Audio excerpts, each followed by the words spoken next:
Welcome to Tending the After. I'm Heather Mucci, the administrative guide for the bereaved. And on today's episode, I have a guest coming on to talk about what to do when you might have lost some really important original legal documents. Good morning. Thank you so much for joining me, Kaylin. So today I wanted to talk about people planning for and experiencing natural disasters and the impacts that those might have on their legal preparations, particularly when original documents might get lost. Yeah. But if you would introduce yourself, Kellen is our wonderful accredited lawyer. So tell us more about what you do. Yes, I'm Kellen Bryant. I'm Florida Bar Board certified in elder law, which is a uncommon distinction, surprisingly, for somebody in Florida. And Florida is known for the retirees. And so I've been practicing law here in Northeast Florida since August of 2009. I started inside the closet of another attorney's and with no contacts, no nothing in this field, and just slowly built us up to a 15 employee team with 4 attorneys. And I absolutely love it, helping families take care of their family. And that's the bottom line with, and installing their values and planning through legal documents or reacting to any kind of life circumstance that creates a challenge regarding the care of their person and finances. And just for everyone's clarification, because you mentioned it's a somewhat niche specialty, when would someone go to an elder law focused lawyer versus a regular lawyer? Yeah. So I would put this in like 3 different tiers. Regular lawyer would be the general practitioner tier, where a lot of attorneys basically oversimplify what estate planning really is and elder law planning really is. The general practitioner is doing basic type planning, the basic type wills. They will usually come at a lower cost because they're less specialized, lower detail. Time is money in the attorney world, but their attention's also getting dispersed elsewhere to family law court, personal injury court, DUI, traffic court. So those type of general attorneys do lack the specialization of an estate planning or elder law attorney. So the next tier up in a generality term is an estate lawyer or a transactional estate planning attorney. What that typically means is an attorney that tries to focus their practice on mainly on wills and trusts, creating them and settling them, or even settling disputes between them. Definitely higher up in specialization than my first one. And so the third tier is elder law, which is a sub specialty of estate planning, which is more targeted to issues for elderly adults where there's care issues involved. And it's just that next level of depth to support the family and family dynamics and specifics and the issues coming upon them. It's usually more in the trenches of somebody starting to deal with diminished capacity in their family and coming at different angles, whether through somebody who's recently been diagnosed or their family member, and handling the legal issues there to move things forward and make sure there's ethical planning for the elderly person who needs care. And that's when you would go to the elder law attorney. So diagnoses, dementia, cognitive decline, physical decline, concern about paying for care, settling an estate smoothly without any unnecessary hassle, because we're usually not dealing with people with tens of millions of dollars. We're in our office, we deal with families that are maybe a house and 30,000 plus in savings, all the way up to maybe our top clients are more higher net worth clients top out at $4 or $5 million. But those are the folks who they won't have family support as they're aging, and they're wanting that extra layer of protection watching their affairs. And that's typically why you would want to go to an elder care attorney with that particular focus of this can happen very soon about passing versus, hey, I just need to get something down on paper just to have something because something's better than nothing. That's more for like, the general practitioner, AI, whatever you want to do, legal Zoom. That's basic level. That's the other practitioners. Thanks for that specification. Always good to know who to look to for what situation. So we in St. Johns County are currently, I believe, in a stage 3 severe drought warning. And that's coming off the tail of a long drought season. Right above us in southern Georgia, they've had extensive fires, even down in Gainesville and all the way down in Miami. We've just seen a level of fire that has not really impacted Florida at this level in quite a long time. We're ready for the hurricanes and all these things, but fires are a little bit new. All the natural disasters, I suppose. So if someone went to the trouble of finding the right lawyer, getting all these documents prepared, and then a fire takes out their house where their documents are stored. Unfortunately, maybe also they lose their life in a fire and their family is trying to pick up afterwards. Those are the kind of questions that I was like, what happens? So that's why we reached out to you and wanted to chat today. Yeah. So there's a principle in estate law that if you had a will and you do something like this, it's revoked. That's the big concept that we're trying to overcome with your question is there's been a disaster and what does the law give us in that circumstance? Now, if we have estate planning documents and this happens, I mean, picking up the pieces of your life, honestly, this is probably not a priority if your house burned down and this came with it. But ideally, you do look to update your documents. And generally speaking, I like to tell people maybe pre-retirement, you're wanting to look at your legal documents every 5 to 10 years. At retirement, you want to look at it again. And then after retirement, you want to do maybe a 5-year one time and then go on a 3-year cycle of reviewing your documents with or without an attorney. Ideally, too, you're looking at it once a year and saying, hey, what happened to our will? And then address it. But I think the juxta of the question, too, would be like, are we in bad shape here? Is this a problem? It is a problem, but it's not insurmountable. If you didn't update your legal documents and you passed away, then of course, there's the way you hold your accounts trumps your legal documents. I don't know how many people are aware of that, but a joint account trumps the will. A beneficiary on your account trumps the will. But if it came to the point of needing to probate your estate and there was somebody who knew you did a will, then a photocopy of the will can be submitted to the court system to go through probate. One hallmarks of probate law is the original will must be filed with the court. So if the original will, when I say multiple times to be specific, we like blue pens in this office so that we know which the original will is. But that's the law. The actual thing that the elderly person signed as their will, saying like, this is where I want my money to go when I pass away. That's what's needed for the court. And if it's destroyed, then there is a special procedure under the probate code that when you can use a photocopy to send it to probate court as long as there's certain types of evidence supporting that you didn't just rip it up to revoke it and that these are the terms of your wills. So you're not exactly completely like, oh, we're up the creek here. Using that process, I mean, given the choice, I'd rather update my estate planning documents, but you're not completely hosed if you did not update and someone passed away. Okay, so if a family can't locate the original, we're not sure if it was destroyed, they really can't find it. You're supposed to find that blue ink original that would come out of Kellen's office. But if you really can't find it, possibly due to disaster, possibly due to just bad document tracking, there is photocopy, some other copy protocol. Yep. But a lot of people want to avoid having to do that extra pomp and circumstance in that protocol of proving all this stuff in court. That's where people will say, hey, this was a mess.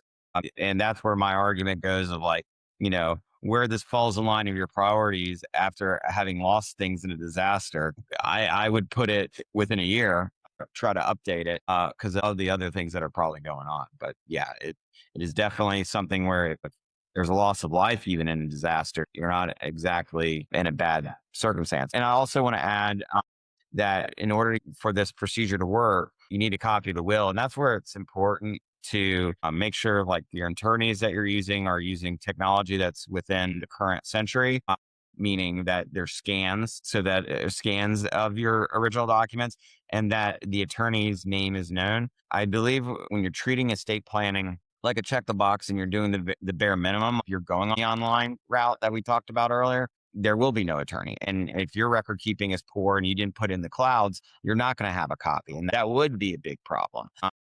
But remembering an attorney is the next problem about who has the photocopy. Ultimately, if you're really, really diligent on it, it's very, very solvable. If you're using an elder law attorney, we have processes to, protect and provide if this does happen. But if you're using less specialists than us, then these gaps do appear. And that is a distinction between us and the other options. Yeah, that was actually a question I'd set aside for later. So while we're here, we'll touch on it. If someone's attorney retires, moves, or if the law firm that they did use closed, or if they used, like you had mentioned, some kind of legal Zoom online, just throw something together, what steps maybe should they take to make sure that their documents don't get lost in that situation? Yeah. So the scenarios you gave happen to us all the time.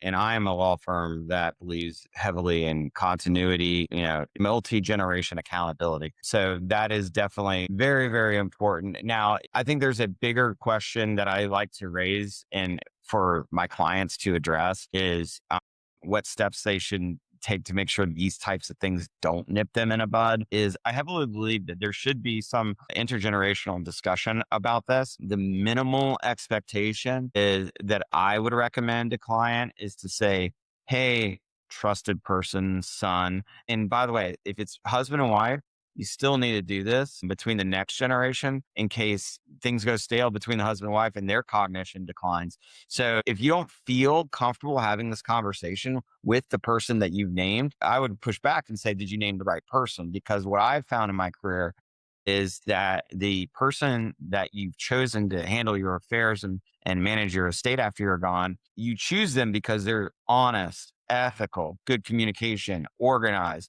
can complete a task, trustworthy, will do the right thing when no one's looking, even if they'll never get caught doing the wrong thing. That person. So usually when you're talking to that person, they're not going to take the information that you share with them that's super private and sensitive about your financials. They're not going to take that information and go and stab you in the back about it.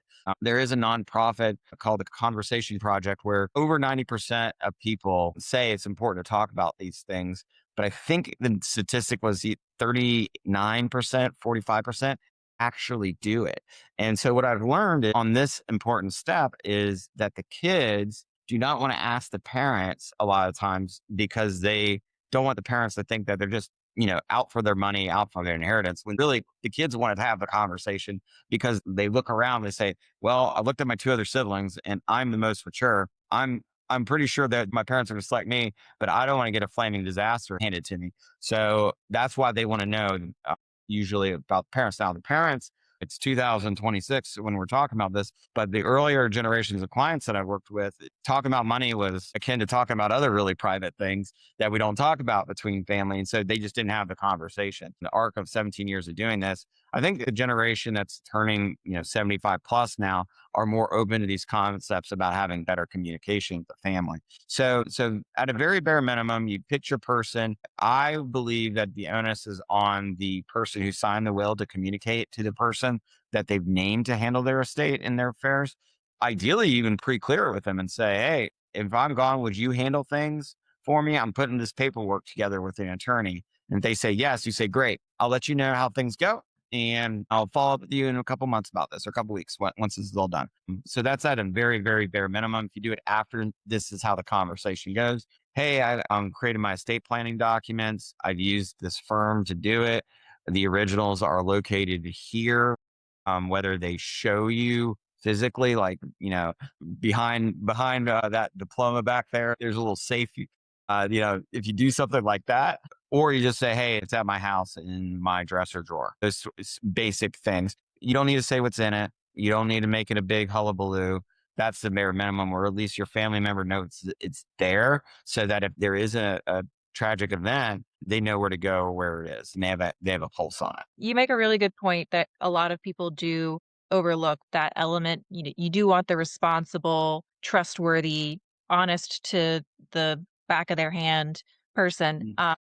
But communication is so important in getting these documents set up, in explaining what your wishes are, even if the document kind of points out everything. I tell people over and over again, especially for like our advanced directives and our health directives, if you're naming someone, you need to sit down and have a conversation with them because their best intentions and your best intentions might not always be read the same way, or they might not be able to enact them the way that you're hoping they would. So having these conversations is so important. And then after you're gone, again, that personal representative being able to communicate with everyone else involved in the process. I'm sure you get a lot of family situations that there's a lot of conflict because of secret keeping or just not really communicating clearly where things are in the process. And so people assume there are secrets being kept. It's a lot of emotions that conversation really can help. Nailed it. Yeah. One of my core values of this law firm is transparency before you ask, because the core principle that you're mentioning is that it's hard when you're named to, or seeing somebody acting like my sister's watching me act on behalf of mom. It's hard to distinguish the concept of when you're acting on behalf of somebody. It's not Kellen acting on behalf of mom. It's Kellen making the same decisions and taking the same actions as if mom were taking it herself, because Kellen, with that power, is following her explicit wishes. So you're right. When somebody in the third party is out there judging what Kellen's doing for his mom, one, they're immediately ascribing their values to me. Like, I'm just going to do what I want with the power because that's what I would do. No, my job is to act on behalf of my mom and follow her wishes. All when it comes to the law, that is a foundational principle in the law when you go to law school. But for most people, it doesn't come intuitively. That distinction about you're acting not in your self-interest, but when people are watching, your actions need to match their words as well. And you have to be very diligent as the caregiver person naming these documents to follow the words, even if you personally disagree with the words. And so you have to govern yourself, maybe even against your own best interests or values and so forth. You have to follow the person who signed the document. Yes. And so that's where not everyone has the legal background training and they all of a sudden get assigned these roles and never had a conversation about it. Yeah. So if you take anything away from this conversation, besides the excellent timeline and everything that Kellen's pointed out, is talk to your people. Talk to people. While we're here, what's the biggest mistake that you see families make when it comes to storing, organizing their estate plan documents? And that can include updating those conversations. Yeah. So the storing issue, we have this conversation with everyone who walks through the door.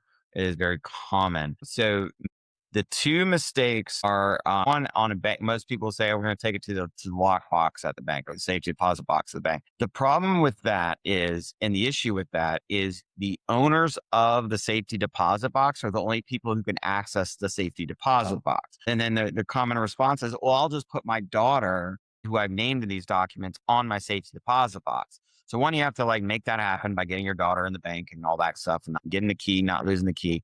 But the other legal issue is what you keep inside that box is the owners who can access the box are the only people who can access the box. They also own everything in the box. So if you have your legal documents amongst gold coins in cash, piles of cash, or jewelry, they also own that stuff. And again, that's where doing the right thing when no one's looking, that person on your box needs to be of that ilk. And if they're not, they can just take everything under the law and keep it without recourse. And that's because you named them joint owner. So they now can own the box and all the contents of the box. Now, if you say, well, I don't want to put them on the box, I'm going to put my legal documents in the box. Well, there is, again, a probate procedure to access that box. But that, again, is something that a lot of people don't want to have to go through. You have to get a court order to access the box, and then you have to inventory the box for the court and the beneficiaries. So that's a big mistake in handling that and not understanding legal ramifications of what I just said and what you have in there. And then the other side of the coin, a lot of times Amazon has these cheaper fire resistant safes that you can buy. I think that's a good first step. I will say that it's usually not a mistake, even if you lose the key, because I've actually had a locksmith client say he doesn't get stumped and he can still break into that fire safe lockbox. I mean, that's what you call locksmiths for, huh? So that actually tends to work. This year, the fires was wild. The last time I remember was when I was graduating law school in 2007. My graduation was canceled. It was outdoor graduation, canceled and moved indoors because of the fires. So it has been a while. So when I have these conversations, a lot of people, it's easy to have time pass and forget how often it happens. The other thing in Florida, yes, we talk about the hurricanes and water, but basically having all the, the water come in through in your documents is also a thing. So I think the biggest mistake in keeping it at home is just kind of being just a little flippant about it's not going to happen, because with a set of important documents that you don't have online where the originals do matter, having it at the very bare minimum, like a cheaper safe, and having somebody who's going to be executing your wishes know where it is, have access to it, and know right where to go if something happens. Whatever works for you is communicated well enough. That's what typically works best. Does any fun situation come to mind where you're like, that's where you stored it? My worst war story when it comes to the issue is where in Doctor's Lake, there's flooding. And so they kept it on a lower level study and the pile of paper became a pile of mush. That's my classic go-to on keeping of the originals. Now, the hiding place, I will say like the secretive hiding places are not so secretive because most people, when they share with me their hiding places, are very consistent. Under the mattress, in the freezer. It's like where a lot of people hide their keys. Like if I was really motivated, most people hide their keys near the front door under a fake rock or plant or inside a plant. And I've even had a story where I was in the mountains going to our Airbnb. I forgot to see the instruction where the key was. We go there and say, "Where's the key?" And I found the key by just going inside the outlet and guessed. So a lot of things, I don't think anyone needs to make it too tricky on where they keep the legal documents. Cause I mean, if I was a upset beneficiary type that you would not want to see it, do you even let them in your house? So probably not if you're going to disinherit them, where they can come upon it and start searching from it. Oftentimes the best solution too comes when you feel like you're locked in with a good family situation who's looking after you and taking care of you, is to give them the here's the original. Another common practice on this issue is for law firms to hold the original documents. And we have a safe that is very safe. And if somebody wanted to take it, they need 5 people with a dolly to move it. So that sort of thing is actually not my preference. And it's only a last resort because it also raises issues of keeping up with the clients and so forth. And I think keeping it with a trusted family member, or that trusted family member knows where like a relatively easy spot is and protected from the elements, that's probably the best practice. Those are our main questions for today related to potentially losing those very important original documents to any kinds of disasters. Was there anything that we didn't get a chance to touch on in this subject that you would definitely want people to walk away with? Yeah. So a lot of time we have the original estate documents and we look at it from a probate perspective, like what happens with money when you die. And then we also can look at it in the incapacity perspective. I get sick and I am unable to operate handling my body or my money like I used to. I need somebody to do it. Usually the person that's helping you in that scenario in our elder law world is the same person to help settle your affairs. And so when you're not at over like $5 million, even if it's like $2 million of savings, a lot of people just want the estate process to go smoothly, where you don't even have to mess with any of these issues that I've talked about. And so, I mean, there are rules that allow for photocopies in the power of attorney context, which I already explained, the will context, and it's important to have those in the possession of a good, capable caregiver to avoid any kind of disasters or loss of documents. I mean, they're responsible. They're going to keep up with things. Another little anecdotal thing is, some people have their phones and their phones look like a spider web is all over them. I typically find that responsible people don't have that problem. So if you have a child who's had the same phone for 8 years, they take care of things that matter. And that's a core value to most families. And how you're raised is like, if somebody lets you borrow their something, you give it back to them better than the way you found it.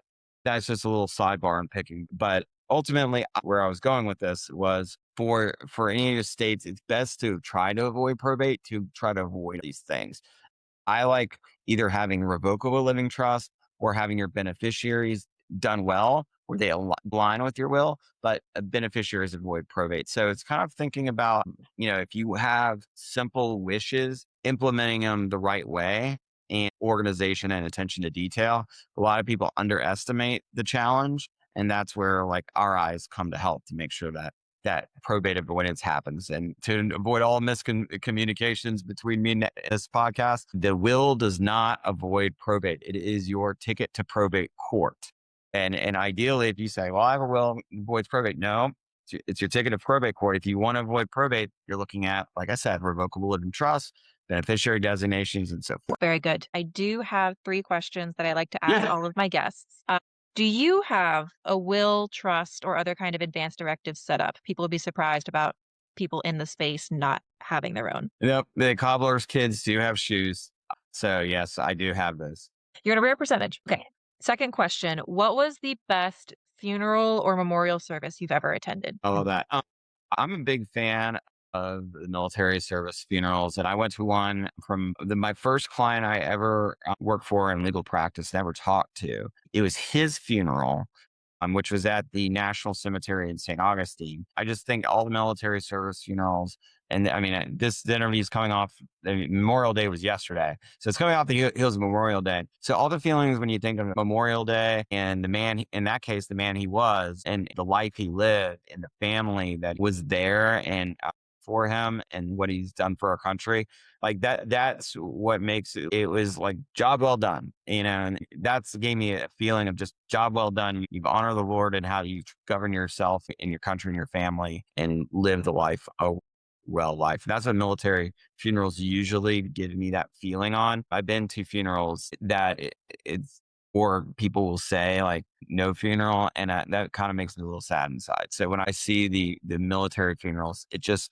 and even when I even hear of these things where an 103-year-old military that everyone died and it still happens, like that's just the thing of beauty. So that was my best funeral. I've been to plenty. Well, it happens in the space. So if you have experienced loss, what was the best gift or support that you were given during that time? I lost my brother when he was young, and I think that's where family and having family there. I feel like the funeral. I think the funeral gives good closure, and on where I was with like my feelings of the loss, and same with knowing of any kind of that was a sudden loss. And so I needed that closure quickly from a funeral.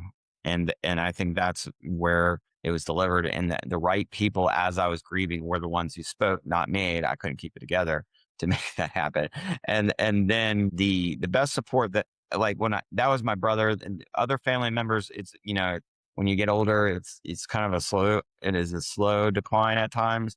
And realizing that, hey, so and so is starting to slow down, it makes you more intentional when you do see them at the end, because essentially we're counting down the last time we can be together, and so we want to make the best of it. And that's what always helps me when I have that loss. It makes me know just it's come to an end, and my grieving at that point. Again, the funeral is actually the final thing, and it helps me wash away some of the grief. So I usually I pre-grieve, and then I pre-grieve, and I'm usually pretty good once the funeral goes. A great strategy, especially for a world where we attend a lot of funerals. Yeah. Thank you so much for answering my questions. So sorry for the losses that you have experienced, but so glad that you've been able to find ways to pre-grieve and then incorporate those values into how you interact moving forward. Do you have any closing remarks, ways for people to find you, things that happen in someone's life that they think they should come find you? Yeah. So I'm an attorney, and what hopefully I've imparted on anyone today was I do elder law. Basically, I help aging people, caregivers of aging family members. And so now, if you're maybe listening and saying, I am an aging person, I love helping you directly, which is actually my favorite. But what typically happens is the child is kind of getting us to get to you. So I just hope that you show the initiative, because it is the greatest gift. And one of the greatest gifts you can give your family. It's you're taking care of yourself so they can take care of you, and you're not leaving them a mess. And so if you're in, we help people in Northeast Florida with that issue. And if you're not in Northeast Florida, you need to take care of that issue with an elder law attorney. That's why I thought the questions were great at the beginning, to help you figure out what attorney is best for you, to make sure that continuity between generations happens, where you're not going to have this trail of frustration left to your family because you didn't get your affairs together. It's just one last thing to do when somebody passes. And I'm of the belief to make it as seamless, painless as possible. And the ownership starts with the client who's signing the will or trust. Yes. I like to call it a legacy of love that we can leave by being prepared. And just a little forewarning for anyone to really, really get involved and down to brass tacks about it. I've got a program that takes like 8 weeks to touch on everything. So you can try to do it in one weekend, but leave yourself some time, leave yourself some leeway, because there's a lot of stuff we got to wrap up to leave that legacy of love behind. That's a great But resource. thank you so much for coming and sitting down with me, Kellen. I'm excited to get this podcast out for everyone. If you have been affected by the fires, I'm so sorry, and I hope that you are finding peace and hope and direction either here and with all of the other resources that have become available. For now, that's all we have. Good night, and I hope you have a peaceful morning.